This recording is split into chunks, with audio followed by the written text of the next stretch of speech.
A backward step. Why cutting two teams risks crippling West Indies. Cricket. West Indies' decision to drop two teams from the domestic championship isn't just a scheduling tweak, it's a structural retreat. For a region already wrestling with player depth, match exposure, and pathways to elite cricket, removing sides like the West Indies Academy and combined campuses and colleges, CCC, is likely to do more harm than good. The immediate effect is fewer opportunities. The long-term effect could be a weaker, narrower talent pipeline. What this decision really means, fewer teams equals fewer contracts, fewer match days, and fewer innings-bowling spells for emerging players to learn, fail, adjust, and improve.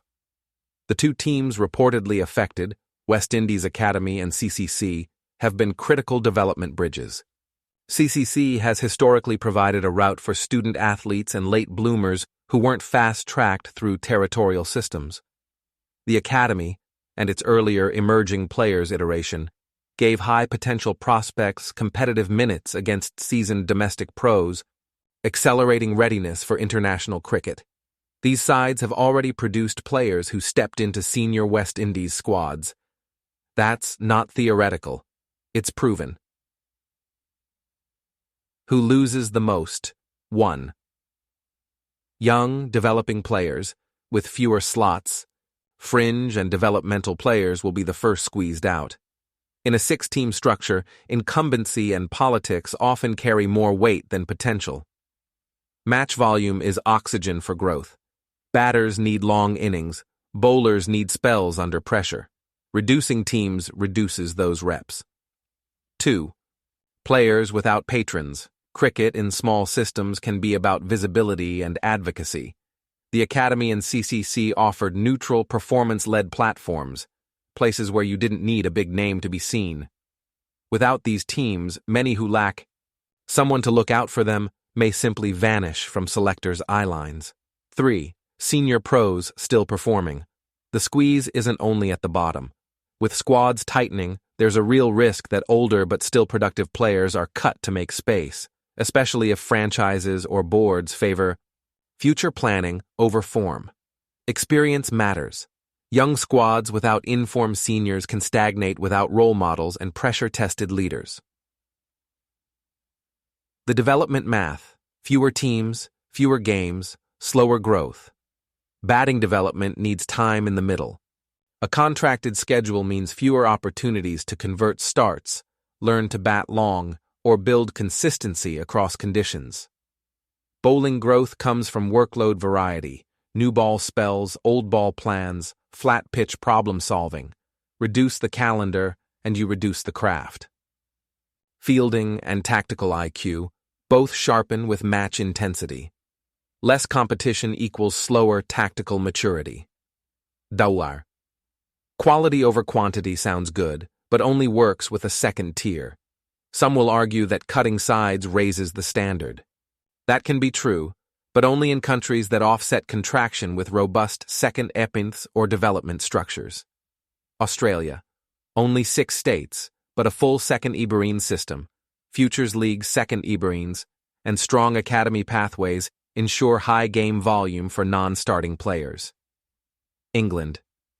18 first-class counties plus full second Ibarine competitions, thousands of professional match minutes for developing players. South Africa. 2 divisions and an academy circuit, U19 Cubs weeks, strong A-team programming. India. Massive domestic base, Ranji, Vijay Hazare, Syed Mushtaq Ali, with high match volume, evidence that breadth and depth fuel excellence. Cutting West Indies teams without simultaneously adding a frequent, well-funded development tier is not quality over quantity, it's just less cricket. Chatur. What the Academy and CCC uniquely provided. A meritocratic entry point. Perform and you play. Simple and invaluable for late bloomers or non-traditional pathways. A classroom in motion. University-based cricket nurtures discipline, balance, and resilience, traits that travel well to international sport. A bridge to international selection. Recent seasons have shown that these programs do more than participate. They graduate players into the West Indies setup. Risks to the national team: thinner bench strength, injuries, form slumps, and schedule congestion can't be managed without a ready reservoir of players with recent, relevant match practice. Slower transition planning: as senior stalwarts phase out, fewer match-ready replacements will extend rebuilding cycles. Erosion of regional competitiveness: the domestic product must be compelling to fans, sponsors, and broadcasters. Variety and player stories enrich that product. Contraction flattens it. Constructive alternatives that protect development and standards: if contraction proceeds, there are ways to mitigate the damage. Better yet, these steps could strengthen the system regardless. 1. Full second Innings Reserve League, mandatory for all 6 territorial teams, with 8 to 10 fixtures per season. Shared venues, double headers, and centralized funding to control costs. 2. Keep the academy alive, with guaranteed fixtures, even if not in the Premier League. Guarantee the academy 8 to 12 competitive matches per season against first-class or strong second-division opposition. Integrate academy players into territorial sides via short-term loans. 3. Reinstate or reshape CCC's role.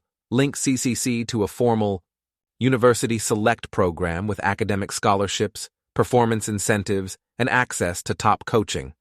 Create an annual CCC Academy development window before major tournaments. 4. Loan and dual registration system. Allow players blocked by depth charts to move temporarily to teams with positional needs. Cap recalls to ensure integrity and continuity. 5. Selection safeguards and transparency. Publish clear selection criteria, fitness, form, role balance, fielding standards. Introduce independent selection observers to reduce perceived favoritism.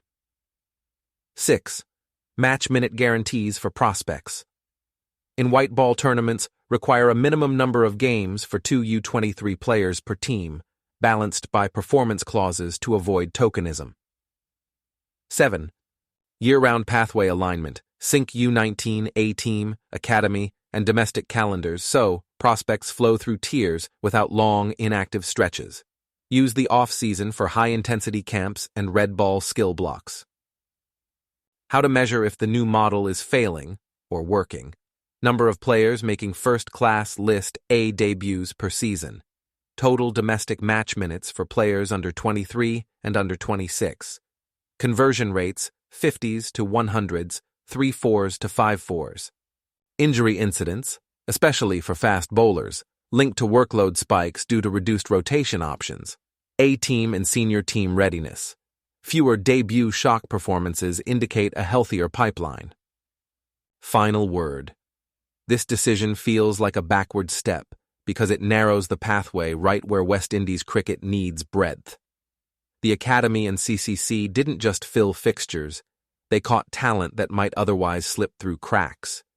If the goal is a stronger West Indies, the solution isn't fewer doors, it's smarter doors, more hinges and better lighting. Reverse the cut, or, at minimum, replace it with a fully funded second tier, a robust loan system, and protected match time for emerging players. Otherwise, the players without advocates, the very ones the region can least afford to lose, will be the first to disappear. That would be a loss not just for them, but for West Indies cricket itself.